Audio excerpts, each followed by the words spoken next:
So welcome everyone. This is a live discussion session. और primarily ये मैंने free for all इसलिए रखा था ताकि democracy एक ऐसा topic है which usually features in the CSS exam one way or another. तो इस particular episode के अंदर इस particular session के अंदर हम लोग democracy और इसका relationship with पाकिस्तान को greater detail में देखेंगे.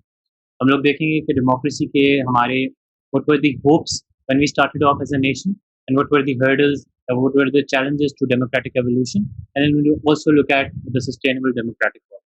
So इस particular session के लिए our focus will be on the essay topic of democracy. So before we begin, I think it's very important that you have a clear understanding of what democracy actually is. I've mentioned this previously in all my videos as well, और इसके अंदर काफ़ी एक you can say grassroots level पे अगर इसको जाया जाए तो democracy comes from two words, which is demos and kratos, which when combined translate to power to the people. So as Abraham Lincoln said, it is government by the people for the people. So that is what the basic idea of democracy is कि ये एक ऐसी form of government है जहाँ पे people have the authority to deliberate and decide legislation.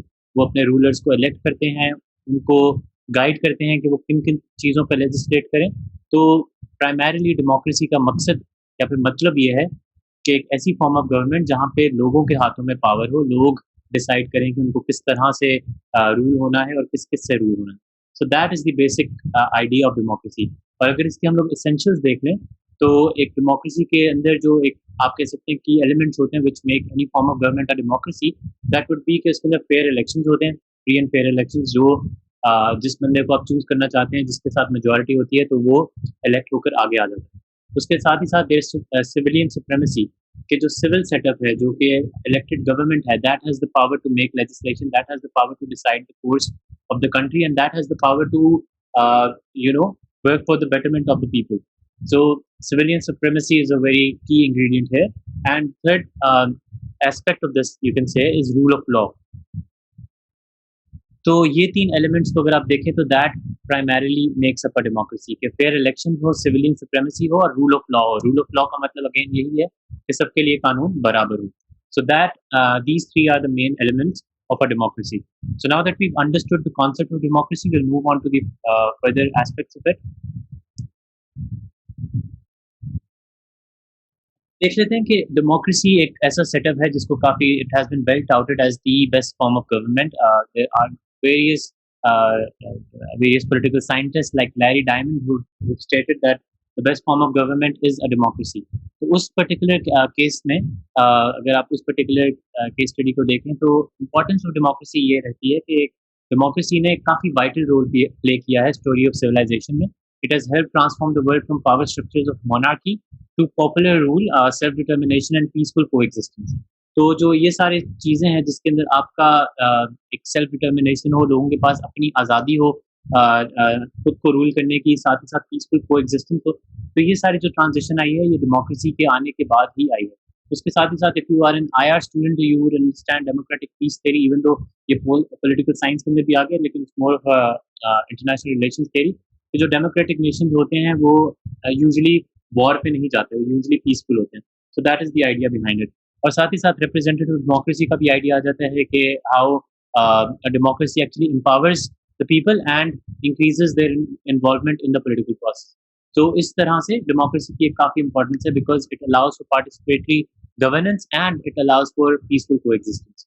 तो इन इन elements को देखते हुए सिविल लिबर्टीज को आपकी प्रोटेक्ट कर सकते हैं. रूल ऑफ लॉ होता है डेमोक्रेसी में, आपकी इक्वल वैल्यू होती है डेमोक्रेसी में. So these are elements that make a democracy very important in the 21st century.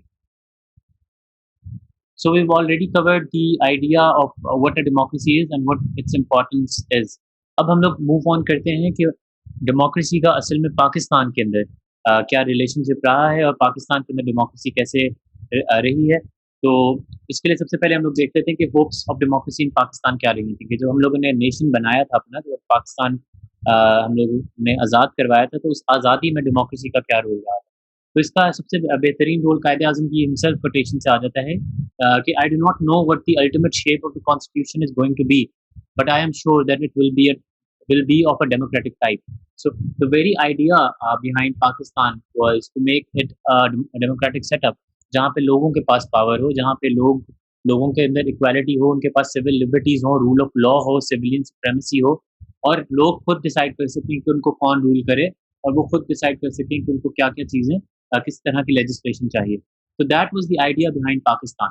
लेकिन अगर हम लोग अभी देखते हैं कि Pakistan where does it stand, that is what this particular slide covers what the hopes of democracy in Pakistan. कि हम लोग चाहते क्या थे जब हम लोग पाकिस्तान बनवा रहे थे? We wanted a democratic type of government in Pakistan. लेकिन असल में अगर पाकिस्तान की आप डेमोक्रेसी प्रोफाइल देखें, तो ये कुछ कोटेशंस हैं, again these will be very helpful for you if you are preparing for the SA exam. तो आप इकोनॉमिस्ट की इंटेलिजेंस यूनिट्स डेमोक्रेसी इंडेक्स देख लें 2022 का, तो उसके अंदर Pakistan is ranked at 105 out of 167 countries and the subset that they put Pakistan in is the hybrid regime. मतलब कि हम लोगों को वो डेमोक्रेसी कंसिडर नहीं करते, वो हमें अगर हमारी एनालिसिस करके जो हमें बताते हैं, वो हम लोग एक हाइब्रिड रिजीम है जिसके अंदर डेमोक्रेटिक परहैप्स आइडियल्स तो हैं, लेकिन वो एक प्रॉपर डेमोक्रेसी नहीं है।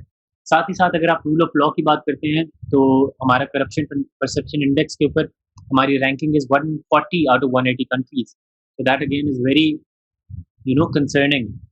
साथ ही साथ रूल ऑफ लॉ इंडेक्स को अगर देख लें, तो उसके अंदर भी हम लोग 130 आउट ऑफ 139 कंट्रीज़ आते हैं। तो पाकिस्तान के अंदर रूल ऑफ लॉ जो कि डेमोक्रेसी का एसेंशियल है, वो काफ़ी कम है। उसके साथ ही साथ सिविलियन सुप्रीमेसी बहुत कम है क्योंकि आपको हाइब्रिड रिजीम कहा जा रहा है। और साथ ही साथ आप अगर देखें कि since it's creation Pakistan has spent several decades under military rule. उसके डिफरेंट मैंने टाइम फ्रेम्स बता दिए हैं कि किस-किस किस-किस एरा में मिलिट्री रूल रहा है। और इसकी सबसे डॉन्टिंग जो प्रूफ है वो ये है कि we have not had a prime minister yet who has completed 5 year term. चाहे वो नवाज़ शरीफ हो, इमरान खान हो, बेनज़ीर भुट्टो हो, जो भी हो, उन्होंने अभी तक 5 ईयर टर्म अपनी कंप्लीट नहीं की, किसी भी प्राइम मिनिस्टर ने। तो in a democracy where democratic evolution is very essential, this is really concerning and that does reflect on the fact that Pakistan has a weak democracy. All of these statistics are reflective of the fact that Pakistan has a weak democracy. अब मैं साथ ही साथ चाहता हूँ कि आप इसको एक एस्से की नज़र से देखें। एक एस्से की नज़र से अगर आप देखते हैं, तो आपने पहले तो डेमोक्रेसी, एक तो आपकी इंट्रोडक्शन आ जाएगी। उसके बाद आपने डेमोक्रेसी का बता दिया कि व्हाट इज़ डेमोक्रेसी और इसकी इम्पोर्टेंस बता दी। उसके बाद आपने देख लिया कि अगर आपको टॉपिक फॉर एग्ज़ाम्पल आया कि होप्स एंड हर्डल्स क्या हैं, तो आपने होप्स बता दी कि पाकिस्तान जब बना था, तो हम लोगों ने उसको इस तरह से इमेजिन किया था। लेकिन हर्डल्स लेकिन असल रियलिटी क्या है, वो पाकिस्तान के डेमोक्रेटिक प्रोफाइल पे आपको मिल जाती है। और इसको इस डेमोक्रेटिक प्रोफाइल को अगर देखते हुए, तो हम लोग अगर देखें कि चैलेंजेस क्या हैं पाकिस्तान की डेमोक्रेसी में, तो वो अगली स्लाइड में हम लोग देखेंगे कि hurdles in the way of democratic evolution actually क्या हैं। तो इसके अंदर सबसे पहले आ जाता है कि पर्सनलाइजेशन ऑफ पॉलिटिक्स है बहुत ज़्यादा। यहाँ पे ऐसे एक डेमोक्रेटिक कॉम्पिटिशन है ही नहीं। जो एलीट्स हैं वो बेसिकली पॉलिसी बनाते हैं, वो पॉलिटिक्स में आते हैं। जो आपके फ्यूडल लॉर्ड्स हैं, जो आपके इंडस्ट्रियलिस्ट हैं, उनकी फैमिलीज आ जाती हैं, वो खुद आते हैं। तो there is this idea of dynastic politics in Pakistan. उसकी वजह से जो आपकी एक असल रूह है डेमोक्रेसी की, which is the power to the people और दे डिसाइड द लीडर्स, वो चीज़ उस तरह से नहीं पूरी होती, क्योंकि पॉलिटिकल मैंडेट जो है उसके ऊपर कब्जा किया हुआ है पॉलिटिकल एलीट ने, ठीक है? और वो अर्बन भी है, फ्यूडल भी है, दोनों तरफ आपको मिलता है उसको। साथ ही साथ दूसरा जो मेजर रीज़न आ जाता है, वो है लैक ऑफ अकाउंटेबिलिटी। आपकी जो अकाउंटेबिलिटी है वो बहुत स्क्यूड है। अमीर के लिए जो एक बात होती है कि अमीर के लिए कानून और है, गरीब के लिए कानून और है। पुअर रूल ऑफ लॉ है, जिसकी वजह से पब्लिक ट्रस्ट जो है इन द पॉलिटिकल प्रोसेस वो बहुत कम हो गया है। लोगों का ट्रस्ट उठ गया है डेमोक्रेटिक प्रोसेस से। और अक्सर ऐसा हुआ है जितनी पिछली मिलिट्री कूप्स हुई हैं, जैसे फॉर एग्ज़ाम्पल हमारी 1990s which is considered as the dark era of Pakistan, जहाँ पे कांस्टेंट टसल हुई या फिर पॉलिटिकल लीडरशिप के बीच में, और उसके बाद व्हिच एंडेड विद मुशर्रफ का मार्शल लॉ। उसके अंदर यही था कि करप्शन चार्जेस की बेसिस पे गवर्नमेंट्स बेनज़ीर और नवाज शरीफ की गिरती रही। तो उसकी वजह से पब्लिक ट्रस्ट भी खत्म हो गया। फिर जब मिलिट्री ने टेक ओवर किया, तो people actually welcome them. So that is the idea कि लैक ऑफ अकाउंटेबिलिटी से किस तरह से आपका ट्रस्ट कम होता है, और फिर that eventually translates to democratic derailment. अब इसी को अगर कंटिन्यू करें, तो सिविल मिलिट्री इम्बैलेंस एक बहुत बड़ी चीज़ है, जो कि आपको दिखाई देती है पाकिस्तान की डेमोक्रेसी के अंदर, कि हमारे पास एक काफ़ी स्ट्रॉन्ग मिलिट्री है और काफ़ी वीक पॉलिटिकल पार्टीज़ हैं। और there is a lot of civilian dependence on military, चाहे फ्लड्स आ जाएँ, चाहे अर्थक्वेक्स आ जाएँ, चाहे कुछ और इश्यूज़ हों, तो मिलिट्री का हिस्टोरिकली काफ़ी रोल रहा है। और हिस्टोरिकली जो रोल रहा है, उसकी वजह से उनका जो स्कोप है वो काफ़ी बढ़ गया है। उन्होंने अपने आप को उन जगहों पे इंक्लूड कर लिया जहाँ पे उनका इंक्लूड होना नहीं बनता था। तो military has taken a size of itself that is larger than itself, ठीक है? तो इसकी वजह से जो रिएक्टिव मिलिटरिज़्म हमें नज़र आया है इन पाकिस्तानी हिस्ट्री, चाहे वो स्ट्रेट फॉरवर्ड हो in the form of martial laws, या फिर थोड़ा यू कैन से सटल हो in the form of political intervention आपके हॉर्स ट्रेडिंग में। उन चीज़ों में आपकी जो इन चीज़ों की वजह से जो आपकी डेमोक्रेसी को इम्पैक्ट पड़ता है वो ये होता है कि आपका डेमोक्रेटिक डिके आ जाता है। आपका मिलिट्री टेक ओवर हो तो आपका डेमोक्रेटिक प्रोसेस वैसे ही खत्म हो जाता है। और अगर इस तरह से पॉलिटिकल मैनूवरिंग हो तो आपकी एक जेन्युइन डेमोक्रेसी कभी भी एस्टैब्लिश नहीं हो सकती। और एक और जो मेन पॉइंट है वो ये है कि कंटेस्टेड इलेक्शन प्रोसेस रहा है पाकिस्तान के अंदर। आपके इलेक्टोरल इंजीनियरिंग रही है, पॉलिटिकल इंटरफेरेंस रही है, जिसकी वजह से अगेन जो आपकी प्रॉपर ट्रांजिशन होनी चाहिए डेमोक्रेसी की, जो प्रॉपर एवोल्यूशन होनी चाहिए डेमोक्रेसी की, वो नहीं रही। एक कोटेशन है काफ़ी इम्पोर्टेंट, वो ये है कि the only cure to democracy is more democracy. So if you want to actually strengthen your democracy, if you want to strengthen your democratic setup, you actually need to allow the democratic setup to set itself in। जैसे जैसे आपकी democratic transition होगी, पहला पहला government structure खत्म होगा, 5 साल का दूसरा खत्म होगा, तीसरा खत्म होगा, आहिस्ता आहिस्ता बेहतरी की तरफ चीज़ें जाएंगी। और that has been the case with most democratic countries, especially in the developing world. Bangladesh की एग्जांपल काफ़ी कॉमन है यहाँ पे, जहाँ पे उन्होंने अपने आप को आर्मी का रोल कम रखा, डेमोक्रेसी को फ्लरिश होने दिया। साथ ही साथ आपको इसमें टर्की की एग्जांपल आ जाती है, specially since Erdogan took over. तो जैसे जैसे डेमोक्रेटिक सेटअप ने अपने लिए स्पेस बनाई है, वैसे वैसे डेमोक्रेसी उस कंट्री की बेहतर हुई है।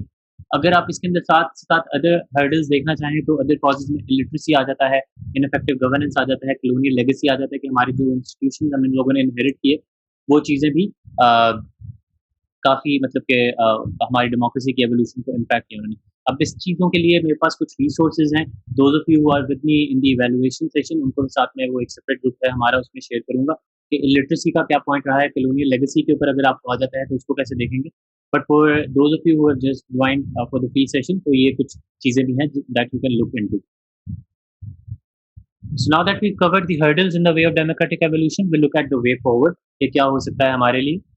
सबसे पहले तो ज़रूरत है कि there is a need to forward meritocracy over dynastic politics। कि आपकी पॉलिटिकल पार्टीज को ज़्यादा डेमोक्रेटिक होना पड़ेगा, उनके इंट्रा पार्टी इलेक्शन होने चाहिए। जो एक एलीट का होल्ड है, जैसे शरीफ्स का होल्ड है या फिर जरदारीज का होल्ड है या फिर भुट्टोज का होल्ड है या फिर कुरैशीज का होल्ड है, इन होल्ड्स को ख़त्म करके डेमोक्रेटिक इंटर पार्टी इलेक्शन होने चाहिए, जो वहाँ पे खुद लीडरशिप इलेक्ट हो, डेमोक्रेटिकली लीडरशिप इलेक्ट हो। ये ना हो कि क्योंकि उसके वालिद एक किसी टाइम पे सीएम थे तो उनको भी पॉलिटिक्स में आ गए, क्योंकि ये एक स्ट्रॉन्ग पॉलिटिकल फैमिली से हैं तो इनको भी पॉलिटिक्स में इंक्लूड कर लिया। तो that should not be the case. Democracy would thrive when there is meritocracy, not dynastic politics. और इसके लिए हमारी पॉलिटिकल पार्टीज को अपने अंदर इंट्रा पार्टी इलेक्शन के थ्रू और उनकी डेमोक्रेसी को लाना पड़ेगा। साथ ही साथ फिर उसके फ्री एंड फेयर इलेक्शन बहुत इंपॉर्टेंट है, ताकि ट्रांजिशन जो है वो स्मूथ रहे। Again transition of democracy is very important. उसके बाद लिटरेसी और पब्लिक पार्टिसिपेशन का काफ़ी रोल है। एक 2018 के अंदर ऐसे आया था कि democracy and illiteracy can not go together. Again जो इवैल्यूएशन सेशन में उनके साथ में फर्दर डिटेल्स इसकी भी शेयर करूँगा, किस तरह से लिटरेसी और democracy इंटरप्लेस। Then there's the need for across the board accountability, ताकि whoever is you can say uh, everyone is equal beyond in the eyes of the law। So कोई दोहरा निज़ाम ना हो। Everyone who has done wrong should be punished। और लोगों को trust तभी build होगा जब रूल ऑफ लॉ स्ट्रेंथन होगा।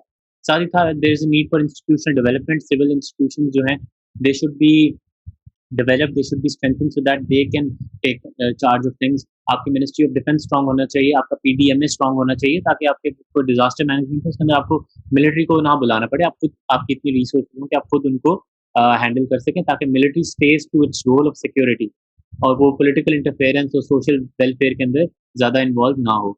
साथ ही साथ good governance and responsive democracy is very important.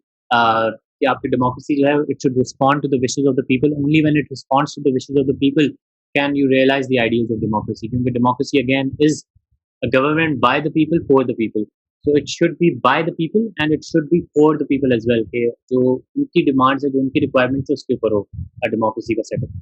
so these are some of the angles of democracy that we could have looked at। अब इसके अंदर अगर आप डिजिटल डेमोक्रेसी वाला एक टॉपिक जैसे कि 2022 में आया था, तो उसके बारे में मैंने काफ़ी डिटेल में ऑलरेडी लेक्चर कर चुका हूँ, वो मैं शेयर कर दूंगा आप लोगों के साथ। ऐसे 2022 का रिव्यू जो है उसके अंदर सारे टॉपिक जो हमारे 2022 एग्जाम में आए थे उसका रिव्यू है। उसके अंदर मैंने काफ़ी डिटेल में डिजिटल डेमोक्रेसी को कवर किया हुआ है, तो उसके अंदर से मैंने वो पोर्शन स्किप कर दिया। उसके अलावा जो एंगल्स हैं वो भी हम लोग फर्दर डिटेल में इन आवर एवेल्युएशन सेशन तो देखेंगे ही। For those of you who wish to join, you can always WhatsApp me on my mobile number, and I'll share the details with you.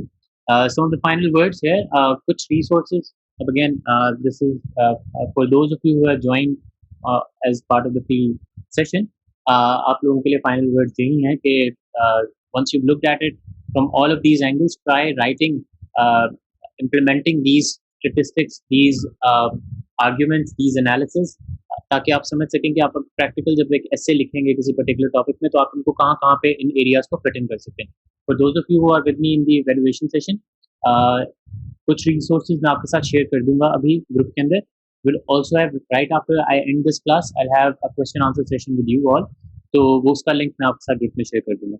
तो अभी के लिए my final words for you all is कि democracy is a very important topic और ये किसी ना किसी एंगल से हमेशा सीएसएस के अंदर आ जाता है।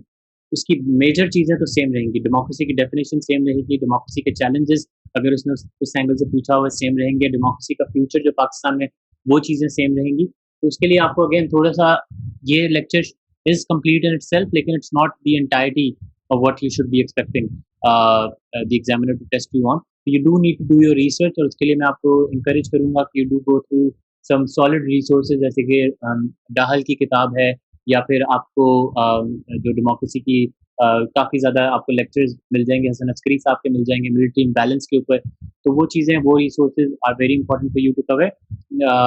And I hope this lecture was useful. इसके अंदर से कुछ ना कुछ तो आपने ज़रूर ग्रास्प किया होगा। फ्यूचर लेक्चर्स के लिए भी स्टे ट्यून्ड।